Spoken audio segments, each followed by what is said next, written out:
profissional da pedagogia, ele está ali para conduzir as pessoas a enxergar aquele objeto, ou aquela relação, ou aquela organização institucional sobre uma outra ótica.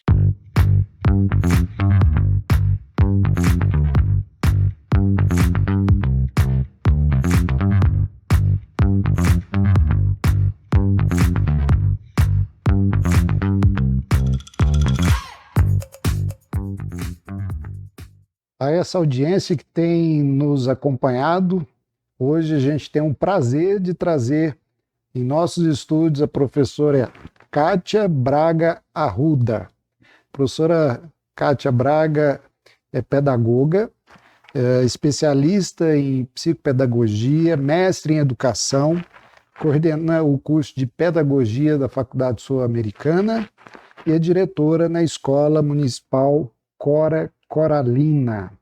Tudo bem, professora Kátia? Tudo bem, Yuri, tudo bem? Prazer tê-la conosco. Obrigada. Nós vamos falar hoje no tema do dia, pedagogia. Pedagogia vem do grego pedos, que é relativo à criança, e aidos, e agen, que é relativo a conduzir. Quer dizer, condução da criança. E lá na Grécia Antiga, historicamente, né, conta-se que os escravos acompanhavam as crianças até os ambientes de aprendizagem, né? E os primeiros pedagogos foram os escravos, porque eles conseguiam conduzir as crianças e desenvolver habilidades para lidar com as crianças. Isso. Né?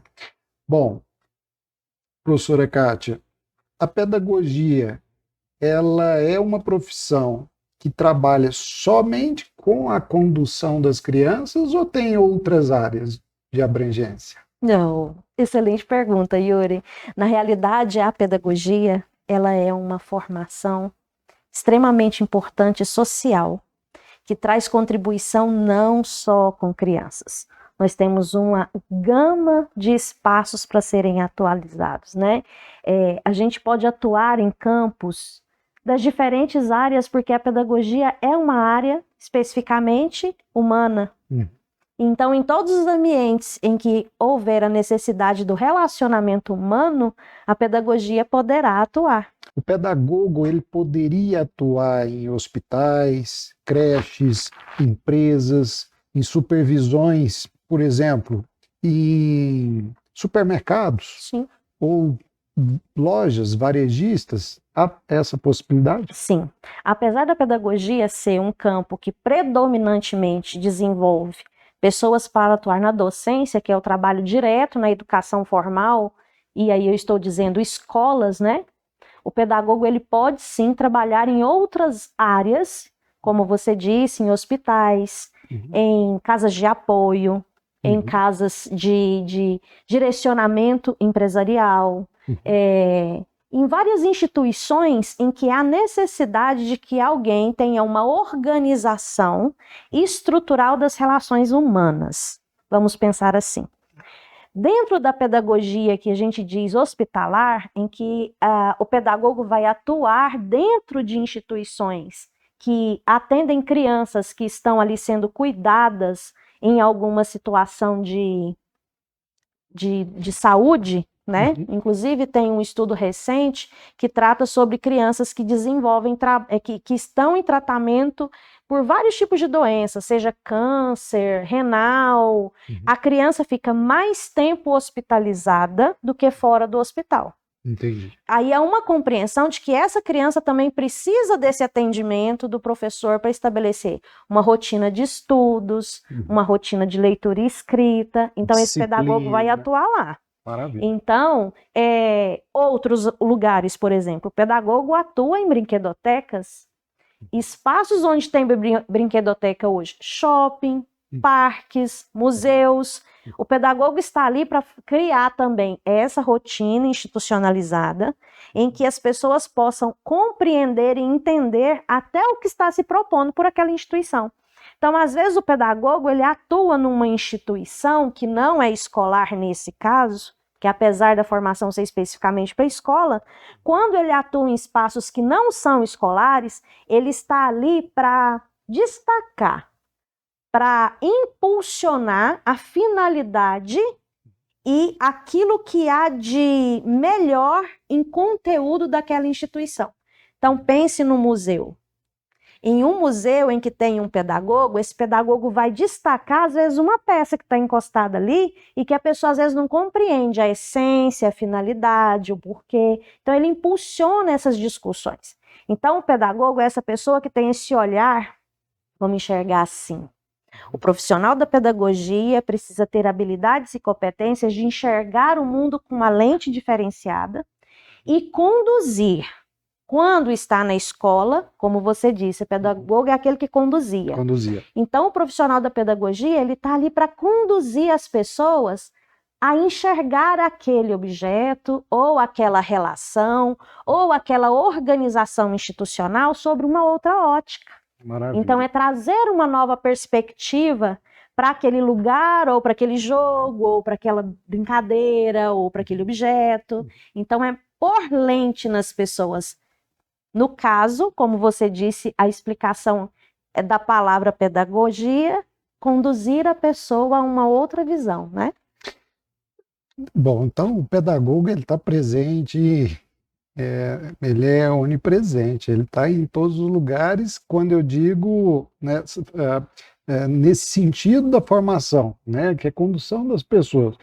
Seria por isso, professora, que a pedagogia hoje está em primeiro lugar no ranking entre as profissões mais procuradas? Eu posso... Só para acrescentar aqui para a nossa audiência, tá? Dados do censo de 2019, nós temos aí publicados pelo INEP, é um órgão do Ministério da Educação. Nós tivemos em 2019, o último dado, 3,6 milhões de pessoas que ingressaram no ensino superior. E 10% dessa população, né, desses indivíduos, esses ingressantes, foram para o curso de pedagogia, o que colocou a pedagogia em primeiro lugar, seguido aí de direito, administração e depois ciências contábeis. E isso também é um reflexo, né,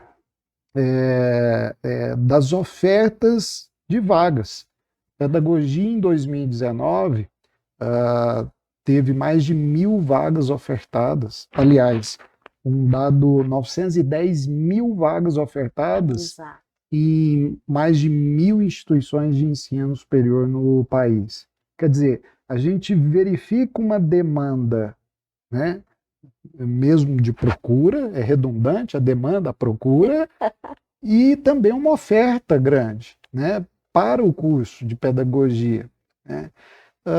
A que se deve isso? Depois de tantos anos trabalhando na pedagogia, Yuri, eu costumo brincar com as alunas egressas, né, de pedagogia. Dizer para elas o quanto eu fico orgulhosa de tê-las depois como colegas de trabalho, mas que elas chegam na compreensão de que se você procura uma instituição de ensino superior para fazer uma formação que garanta empregabilidade, vamos dizer assim, que a gente não deve estudar só por isso, mas se essa for uma das suas finalidades, a pedagogia é uma cartada brilhante. Eu não conheço pedagogo desempregado por opção, do tipo, não, eu fiz pedagogia, mas eu não quero ministrar aula, eu prefiro ficar desempregado, porque nós temos muito espaço para atuar. As próprias demandas com instituição escolar, que é o foco da pedagogia, a docência, a gente tem muita demanda, porque são muitas escolas. Felizmente, o nosso país tem muita criança. Além de ter muita criança, nós temos muitos jovens, muitos adultos. E cada dia que passa, nós temos percebido que a própria população e a comunidade têm entendido que buscar a instrução, a formação, o estudo escolar, a educação por meio de instituições escolares formalizadas, elas é uma condição que pode mudar as pessoas nas condições que elas vivem. Então, buscar a educação formal, se formar, ter uma formatura, um ensino médio, um ensino superior, muda as pessoas das condições que elas estão. Então, se eu tenho muitos alunos, ou eu tenho muitas instituições que precisam desse olhar perspicaz do pedagogo, eu também terei grande espaço para que a pedagogia possa atuar. Maravilha. Então a gente vê, de fato, uma grande oferta, né, de número de vagas mesmo, e uma grande procura, né, pela profissão. Bom, e isso reflete também em uma realidade, um contexto que a gente está passando nos dias atuais, né? A gente, em 2009, 16% dos cursos de graduação ofertados no país eram cursos EAD. 10 anos depois, em 2019, o próprio INEP trouxe isso para a gente, passou a ser 43%. Então, Uau. teve um avanço ou um aumento muito grande. Muito grande. Né? Bom, qual que é o grande desafio para formar um pedagogo? É um professor que sempre, historicamente, teve o contato humano, né? Esteve presente em sala de aula, percebeu ali não só a linguagem escrita, mas a corporal do aluno, né? Se ele está tendo dificuldade ou não, às vezes é um aluno, né? Qual que é o grande desafio diante disso, né? Com demasiadas vagas ofertadas à distância, para o futuro pedagogo que opte, às vezes, por fazer um curso à distância. Você fez uma pergunta e dentro da sua pergunta a gente tem um argumento brilhante que já explica parte disso, que é a relação humana. Né? A pedagogia prima muito por isso, formar pessoas, né? Ter condição de oferta de formação para que as pessoas entendam as relações humanas.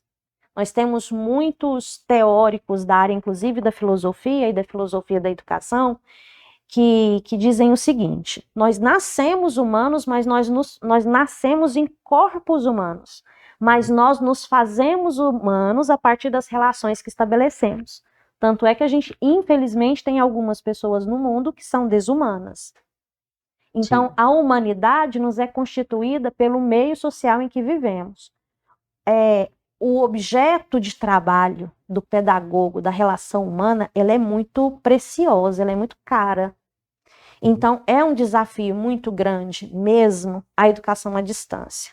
Porque a educação à distância, ela perde um pouco disso do que é concreto, daquilo que é o olho no olho, e não só isso, das relações que se estabelecem no presencial, no físico, no pegar, no se apropriar daquele conhecimento. Muitas vezes a gente precisa, para desenvolver certas habilidades que nós temos cognitivas, do experimentar, do estar próximo, do sentir, do presenciar. Isso é vivência. Maravilha. E a vivência se faz vivendo com o outro. Maravilha. E falar em viver com o outro, quero dizer à audiência que a conversa está boa, nós não vamos parar por aqui. Por hoje é só. Na semana que vem, segundo episódio com a professora Kátia, e peço a todos vocês que, quem gostou, curte, compartilhe, comente e esteja conosco no próximo tema do dia. Roda a vinheta. Um grande abraço.